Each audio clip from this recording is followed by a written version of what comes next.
Sir भेजने बाकी है अभी, रिकॉर्डिंग मैंने वो करके रखा है, भेजूंगा। चलो, तो आपको पता है ये नॉर्मल यहाँ पे ऐसी होगी, थोड़ी सी नॉर्मल। तो जब भी एरर में से डेंसर में जाएगा टुवर्ड्स द नॉर्मल, मतलब सीधी जाएगी, ये भी सीधी जाएगी, ये भी सीधी जाएगी और ये भी सीधी जाएगी। ठीक, तो मतलब मैं कलर अलग करता तो सर नॉर्मल समझने हैं, नॉर्मल का कहा अपन फॉर आपने। एग्जांपल ऐसा सर कर्वेचर ये तो सीधे सीधे चली गई। तो लाइट ये आएगी, ये लाइट आएगी, तो यहाँ पे इस सरफेस का नॉर्मल कैसा होगा? नॉर्मल 90 होगा ना इसे। अगर इस सरफेस पे सीधी आती तो इसका नॉर्मल ये सीधा है, इसका 90 तो यहाँ पे होगा थोड़ा सा टेढ़ा।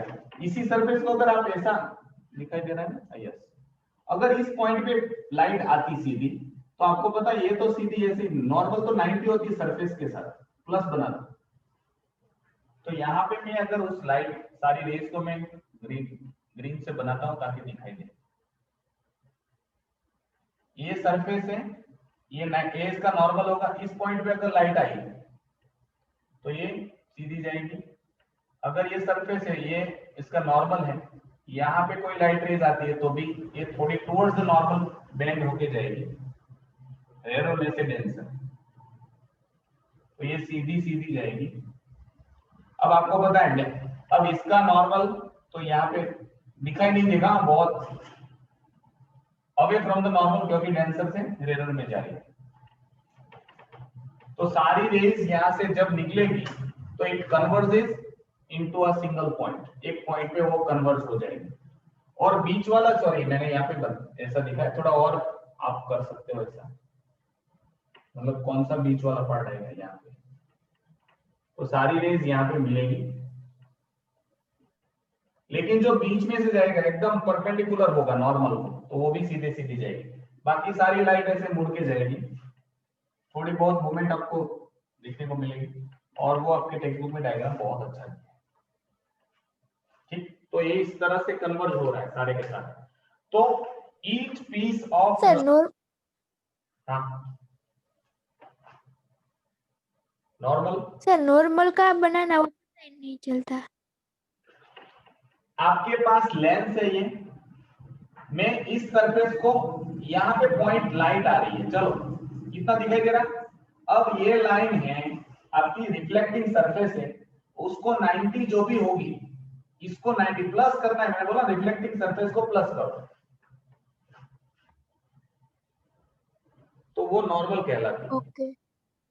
फॉर एग्जांपल हम लोग अब तक क्या कर रहे थे, ये रिफ्लेक्टिंग सरफेस है, ग्लास है, नीचे वाला ग्लास है, ऊपर वाला हवा, तो हम लोग यहाँ पे ये 90 मतलब ये हम लोग रिफ्लेक्टिंग सरफेस कहते हैं। अब अभी हम लोगों ने प्रिज्म में देखा, देखो प्रिज्म के कुछ केसेस में हम लोगों ने देखा कि यहाँ से लाइट रेज आ रही है, तो आप जहां पे टकरा रही है वहां पे आप प्लस कर दो, ये नॉर्मल हो गई, समझ में आया? ये नॉर्मल है ये वाला, क्योंकि सरफेस से प्लस करना है। अगर कोई यहां से स्ट्राइक करता है, सॉरी हम लोगों ने कहा, चलो एक दूसरा भी डायग्राम है, 2-3 डायग्राम कर देता हूं ताकि आपको पता चले। एक ऐसा हम लोगों ने किया था कि यहाँ से सर देखो, ये इसमें कॉन्वेक्स लेंस में देखो, कोई भी एक रे ले लो, हम ऐसे ले ले कि कॉन्वेक्स का सरफेस है और ये लाइट पास हो रही है, तो वो जो नीचे का, कैसे समझाऊं, नीचे का एरो है उसके दोनों के बीच में लाइन खींच दो तो वही नॉर्मल नहीं हो जाएगी, मतलब उन दोनों के बीच के डिस्टेंस का हाफ।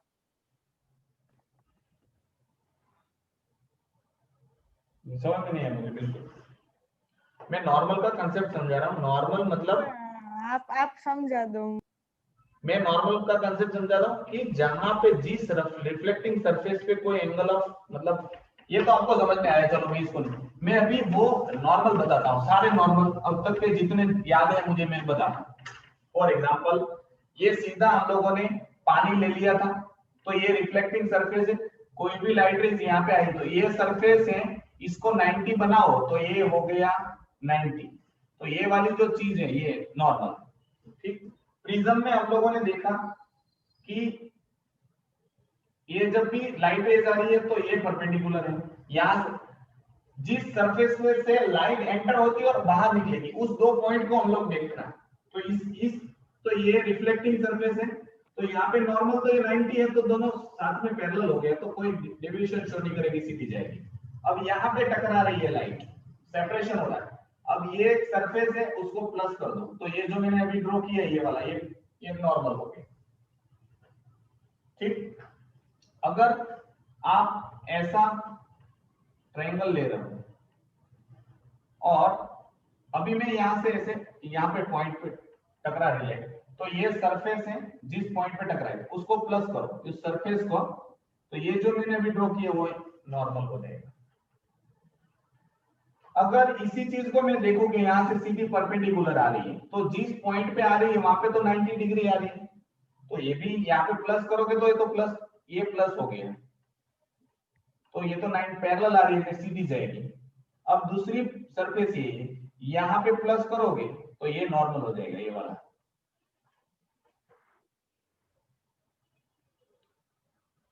तीसरा और देखो, ऐसा अगर प्रिज्म है,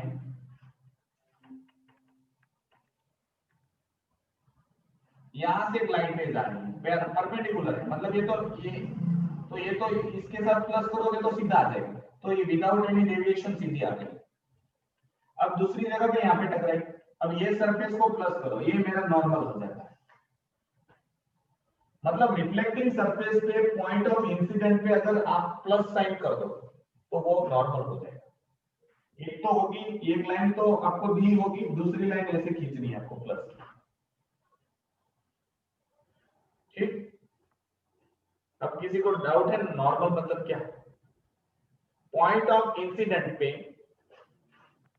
किसी भी लाइट रेज जहां पे गिर रही है किसी भी सरफेस पे, उस सरफेस पे उस जगह पे प्लस बनाओ। एक तो सरफेस का होगा और दूसरा आपको प्लस के लिए खींचना होगा, वो नॉर्मल कहलाता है। कौन बोल रहा है? गाना कौन गा रहा है? आयुषी। सिंगर बन जाना मत भाई, बॉलीवुड में चले जाओगे तो ये आईसीएसई की एग्जाम कौन देगा? तो मुझे लगा माइक बंद होगा पर समझ में आया सबको? नॉर्मल? हाँ हाँ यस। चलो, तो कन्वर्जिंग लेंस में अभी वापस वो कन्वर्जिंग लेंस बनाना पड़ेगा। चलो कोई बात नहीं, छोटा सा। तो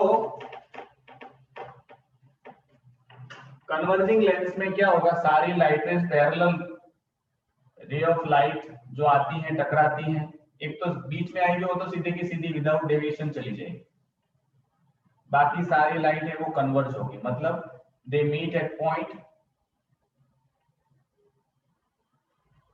तो ये लाइट रेज को इन्होंने यहाँ पे कन्वर्ज कर दिया, सो इसी को हम लोग कन्वर्जिंग लेंस कहते हैं। We know that the rays of light on passing through prism tends to deviate towards the base of the prism. तो इनको छोटे छोटे प्रिज्म के टुकड़े कंसीडर करो। ये एक प्रिज्म है, आपको पता है, तो कोई भी प्रिज्म होगा उस पे अगर लाइट आती है तो आपको पता है ऐसी यहां से थोड़ी डिवाइड होके ऐसी जाती है। अगर ये प्रिज्म का ऐसा इतना बड़ा प्रिज्म है, ठीक, ये बीच वाला सेकंड पार्ट की बात कर रहा हूं, सेकंड पार्ट वाला ये प्रिज्म, तो कोई भी लाइट रेज आएगी आपको पता है ये ऐसी है। अब इसके नीचे वाला प्रिज्म का टुकड़ा है, बड़े से प्रिज्म, मतलब ये बड़ा सा प्रिज्म, तो ऐसा जाएगा, पता है चला, वैसे ही नीचे होगा, अब वहां से घटता जाएगा। For example exactly central position, तो परपेंडिकुलर आएगी, परपेंडिकुलर जाएगी, बीच वाला जो टुकड़ा है वो परपेंडिकुलर होगा, अब घटता जाएगा। तो आपको पता है लाइट रेज आएगी ऐसी ऐसी और नीचे की तरफ जाएगी, अब घटता जा रहा है, शायद नीचे वाला नहीं लिख, तो ये उल्टा प्रिज्म है ऐसा सोचो, ठीक, और लास्ट में ये वाला प्रिज्म, ठीक। तो इस तरह इसमें सर नीचे की साइड में से नॉर्मल खींचेंगे ना हम? ये वाला जो सरफेस है यहाँ पे प्लस कर देना है, और कुछ नहीं, नॉर्मल में ऐसे ही होता है। कोई भी सरफेस, इस सरफेस को मैं चाहता हूं कि ये सरफेस ये है तो इसका प्लस ऐसा आ जाएगा, ये है तो इसका प्लस ऐसा आ जाएगा, ये है तो इसका प्लस तो सीधा आएगा, ये है तो इसका प्लस थोड़ा सा टेढ़ा आएगा, ये तो थोड़ा बढ़ जाएगा, ये है तो इसको प्लस करना है आपको उस पॉइंट पे। ठीक, तो ये कन्वर्जिंग लेंस है। छोटे छोटे प्रिज्म से ये लाइट निकलेगी तो कन्वर्ज होगी। ये छोटा सा प्रिज्म था, फिर आप ऐसा सोचो कि ये बड़ा सा प्रिज्म है और एक लाइट है यहाँ, फिर ये सिर्फ तीसरा बड़ा सा प्रिज्म है और नीचे से लाइट जा रही है, फिर ये तो सीधी रेक्टेंगुलर स्लैब है, उल्टा प्रिज्म है बड़ा सा, ऐसा सोचो, और लाइट जब जाएगी तो ऐसी जाएगी, फिर इतना सा प्रिज्म है, फिर उससे और नीचे। Diverging action of the concave lens, इसकी तरह अभी हम लोग जो बात करेंगे वो है diverging lens, that is the concave lens. ये था कॉन्वेक्स लेंस। तो आपको वो पूरा लेंस बड़ा सा है लेकिन छोटा छोटा प्रिज्म का टुकड़ा है ऐसा मानना है। For example this is the one of the piece of prism. एक ऐसा प्रिज्म होगा, आप सोचो ये प्रिज्म का एक छोटा सा टुकड़ा है, उल्टा है। हम लोग इसको यहाँ पे ऐसा ड्रॉ करिए देते हैं, चलो ठीक। अब यहां से स्टार्ट कर, अगर ये टुकड़ा होता, इतना सा टुकड़ा छोटा, और लाइट रेज यहां से पास होती, तो आपको पता है कि ये लाइट रेज जैसे जाएगी अवे फ्रॉम द नॉर्मल, सीधी जाएगी, फिर डाइवर्जेंस हो जाएगी। अगर लाइट रेज, ये प्रिज्म का टुकड़ा था, अगर ये टुकड़ा होता, फॉर एग्जांपल यहाँ इतना टुकड़ा होता और लाइट रेज यहाँ पे अगर आती,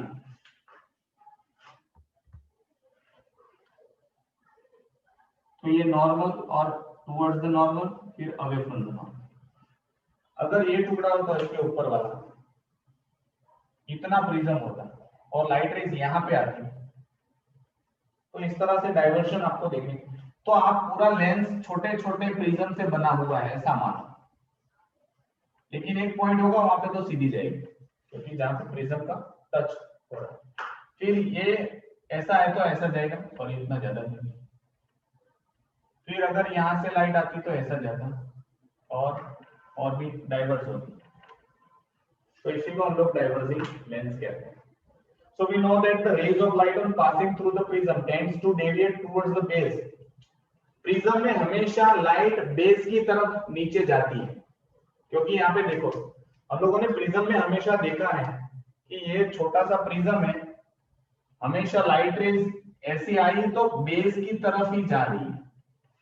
तो अगर यहाँ पे ये इसका बेस है तो लाइट रेज यहाँ से ऐसी जाएगी, यहाँ से ऐसी जाएगी, यहाँ से ऐसी जाएगी। कॉन्वेक्स में क्या था कि ये वाला बेस था तो हमेशा नीचे की तरफ जाता था, तो सारे मिल रहे थे। यहाँ पे बेस दोनों तरफ है तो बाहर की तरफ निकल रहे हैं। सर ऐसे टुकड़ों में देखने जाओ ना तो कॉन्वेक्स और कॉनकेव में सेम ही चीज हो रही है टुकड़ों में, मींस प्रिज्म जैसे।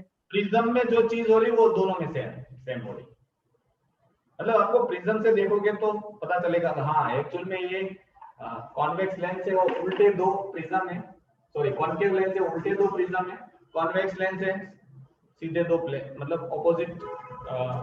एक में बेस सामने सामने है, इस केस में बेस सामने सामने है, देखो इस केस में ये अपेक्स सामने सामने बाजू बाजू, ठीक।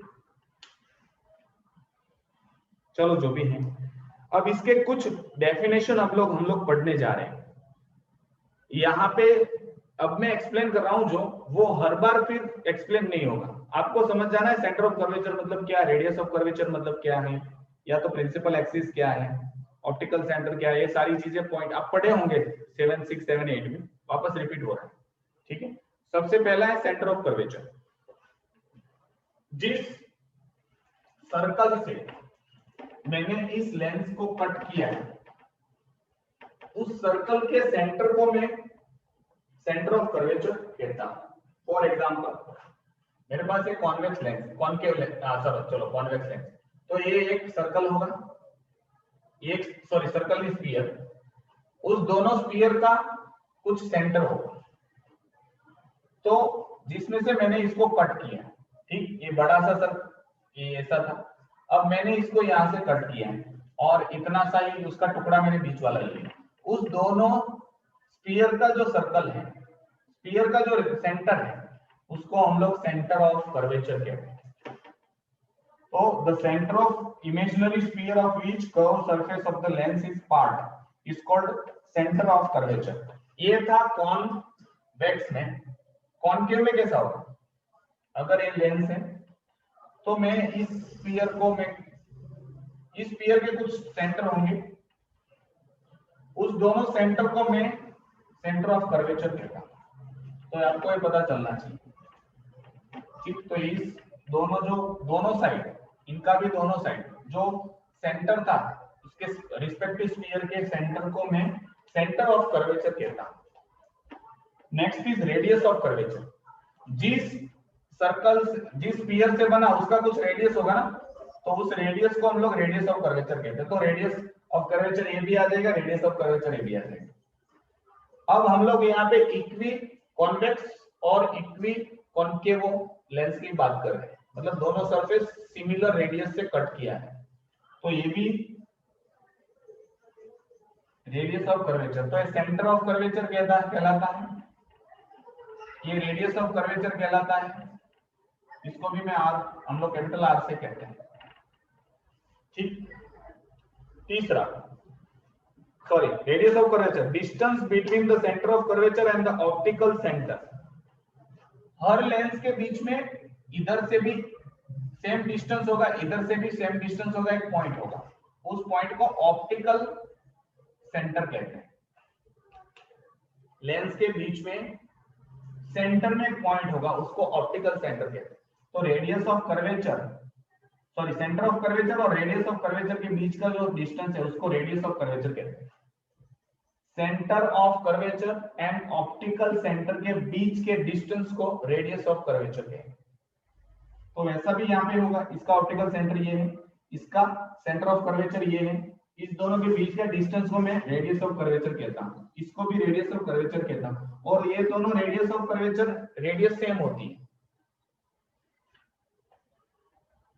Principal axis, imaginary line which join two centre of curvature, centre of curvature को ज्वाइन करने वाली, ऑप्टिकल सेंटर से पास होने वाली इमेजिनरी लाइन, उसको मैं इमेजिनरी, यहाँ हम लोगों ने सही में नहीं ड्रॉ कर सकते, मतलब ड्रॉ कर सकते हैं उसको पकड़ के, लेकिन हम लोग सिर्फ सोच रहे हैं कि हाँ इस सेंटर से तीन से जानी चाहिए, दोनों सेंटर ऑफ कर्वेचर और ऑप्टिकल सेंटर। तो प्रिंसिपल एक्सिस क्या है? Imaginary line joining centre of curvature of two sphere of the lens is called principal axis. तो ये पहला सेंटर ऑफ कर्वेचर कहलाता है, ये दूसरा। इसको अगर ज्वाइन कर दो तो हमेशा ऑप्टिकल सेंटर से ही जाएगी। ऐसी इमेजिनरी लाइन को हम लोग प्रिंसिपल एक्सिस कहते हैं।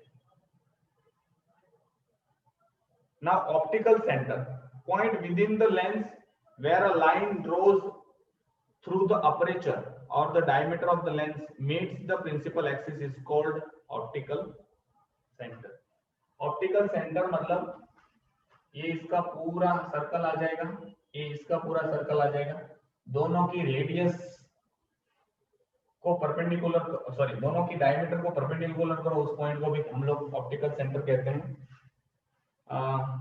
या तो हम लोग ये कह सकते हैं, यहाँ पे जो बोला है, point within the lens where a line drawn through the aperture that is diameter of the lens meet the principal axis. Principal axis को जो लाइन मिलती है, अपर्चर ये कहलाएगा, ये दोनों अपर्चर है। यहां से अगर लाइन खींची जाए जो प्रिंसिपल एक्सिस को यहाँ पे मीट करती है, उस पॉइंट को मैं ऑप्टिकल सेंटर कहता हूं। That is the centre of the lens. Lens का बीचों बीच का एरिया होगा। वो डेफिनेशन तो चलो, ऑप्टिकल लाइन तो नहीं है ना कुछ। अपर्चर बोला है, अ line drawn through the aperture that is the diameter of the lens. तो ये डायमीटर है इसकी, ये सीधी सीधी दोनों की डायमीटर, ठीक। और ये अपर्चर मतलब ये होता है पूरा का पूरा, तो आप उसको ड्रॉ कर सकते हैं। नेक्स्ट है optical centre is point where any ray of light passing through the this emerge parallel to its direction of incident. यहां से अभी ये पॉइंट याद रखना, ऑप्टिकल सेंटर से गुजरने वाला कोई भी रे सीधे सीधा ही जाएगा। यहां से ये सीधा जाएगा, यहां से ये सीधा जाएगा, ये सीधा जाएगा, कैसे भी जो भी लाइट रेज ऑप्टिकल सेंटर से जाएगा विदाउट एनी डेविएशन चला जाएगा। ठीक है, वो पॉइंट आपको दिमाग में रखना है। Next, however, if the lens is very thin, the small lateral displacement is generally ignored. ज्यादातर बहुत छोटा सा लेंस होता है तो यहाँ पे डिस्प्लेसमेंट बहुत कम होगा। Thus the ray is assumed to traveling straight through the optical center. Optical centre से जो भी रेज जाएगा वो हमेशा सीधा का सीधा, does not suffer any refraction. दोनों के case sir yes. Principal axis समझ में नहीं आया। Principal axis is the imaginary line which join two center of curvature. ठीक, मैं वापस एक बार बता दे रहा हूं। लेंस दो स्फीयर से कट किया गया है ऐसा मानना है। और एग्जांपल एक कॉन्वेक्स लेंस है मेरे पास, वो अगर दो स्फीयर है उससे मैंने इस लेंस को कट किया तो इसको मैं सेंटर ऑफ कर्वेचर कहता हूं। तो जो इसका सेंटर है उसको सेंटर ऑफ कर्वेचर हम लोग कहेंगे। अब ये सेंटर था पहले स्फीयर का, ये सेंटर दूसरे स्फीयर का। अगर मैं इसको ज्वाइन कर दूं तो इसको मैं रेडियस ऑफ कर्वेचर कहता हूं। रेडियस ऑफ तो ये रेडियस ऑफ कर्वेचर इसकी, ये रेडियस ऑफ कर्वेचर इसकी, दोनों सेंटर ऑफ कर्वेचर को जब ज्वाइन करते हैं तो उसको मैं प्रिंसिपल एक्सिस कहता हूं। An imaginary line which pass through both the center of curvature. Imaginary line सोची हुई है, होती नहीं, हम लोग मानते हैं कि ये इमेजिनरी लाइन है। उस लाइन को, जो लाइन दोनों सेंटर ऑफ कर्वेचर से पास हो उसको प्रिंसिपल एक्सिस कहते हैं। ठीक, ओके सर पास तो ऑप्टिकल सेंटर से होती है ना, ज्वाइन दोनों कर्वेचर को करती है। हाँ, मतलब जो भी सोचो दोनों से सर, पास उसे तो होती है, रेडियस दोनों से पास होती है और ज्वाइन करती हो, कुछ भी हो, लेकिन दोनों सेंटर से जानी चाहिए, उसको मैं प्रिंसिपल एक्सिस कहता हूं। नेक्स्ट, प्रिंसिपल फोकस, जहां पे पैरेलल रेज, सारे के सारे पैरेलल रेज एक साइड से आ रहे हैं, वो कन्वर्ज होंगे एक पॉइंट पे, उस पॉइंट को मैं प्रिंसिपल फोकस कहता हूं। जनरली, सॉरी यहाँ पे C2 नहीं, जनरली ये सेंटर ऑफ कर्वेचर का आधा हिस्सा होता है। मींस अगर मैं ये सेंटर ऑफ कर्वेचर लूं तो यहां से कुछ डिस्टेंस होगा, रेडियस ऑफ कर्वेचर R होगा, उसका आधा मतलब यहाँ पे half of R2 is known as a principal focus. तो यहाँ पे सारी रेज आएगी पैरेलल और वो सारी की सारी रेज यहाँ पे फोकस होगी, इसको मैं प्रिंसिपल फोकस कहता हूं। तो कॉन्वेक्स लेंस में क्या करें, ये नीचे वाला दिखाई दे। तो कॉन्वेक्स लेंस में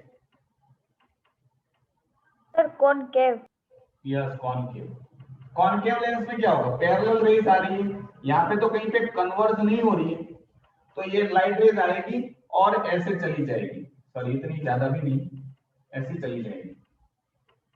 ये तो बीच वाली तो सीधी की सीधी जाएगी, ये ऐसी जाएगी। तो जब हम लोग यहां से देखेंगे तो हमको लगेगा ये लाइट रेज कहीं यहां से आ रही है, सीधी सीधी यहां से आ रही है, seems to meet at a point. तो यहाँ पे प्रिंसिपल फोकस, तो दोनों साइड होगा। अगर लाइट रेज यहाँ से, अगर ये लाइट रेज यहाँ से आती तो मुझे यहाँ पे दिखाई देता, सेम थिंग यहाँ से अगर लाइट रेज आती तो यहाँ पे मिलती सारी, ठीक, तो उसको प्रिंसिपल फोकस कहते हैं।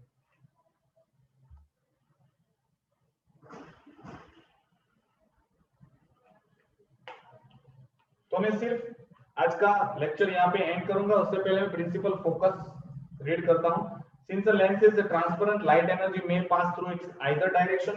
There will be two principal foci at equal distance. Thus, the optical center of the lens provide the medium on either side of the lens is the same. These points are called the first focal point or the second focal point. This point पे light converge होती है, उसको principal focus कहते हैं। एक और दो, F1 और F2, जैसे C1 और C2 था वैसे F1 और F2 होगा। That is the principal. तो सर F1 मतलब जहां से लाइट आती है वो है ना?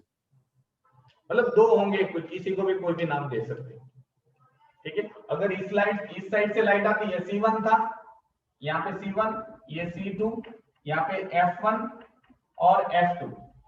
अगर इस साइड से लाइट आती है तो F2 is the principal focus, इस साइड से अगर लाइट आती है तो F1 is the principal focus. मतलब there are two principal focus on either side of the lens. तो वैसे यहाँ पे होंगे, मैंने जो ड्रॉ कर दिए, ठीक है। तो इतना आप पढ़ लेना। मैंने बोला वो डायग्राम जरूर देखना, अपने आप सॉल्व करना, पीछे के क्वेश्चन पेपर पे जो भी है वो रे डायग्राम एक दो बार कर लो, उसके बाद देखने की जरूरत नहीं पड़ेगी आपको लास्ट तक। तो अभी आ जाएगा तो ठीक है, कल कोई मतलब कोई प्रॉब्लम आता है तो और सर हाँ, ये चैप्टर कितना इम्पोर्टेंट है बोर्ड के लिए? बहुत, सबसे ज्यादा ये लाइट और साउंड और इलेक्ट्रिक वाला बहुत ज्यादा इम्पोर्टेंट है, ठीक। चलो, तो आज का लेक्चर मैं यहाँ पे एंड करता हूँ। Thank you and have a nice day. पढ़ना, कोई भी कुछ प्रॉब्लम, आज हम लोगों ने जितना पढ़ा उतना आप अपने आप से पढ़ लेना, और कुछ प्रॉब्लम हो तो बताना, ठीक। चलो, थैंक यू। આવજો.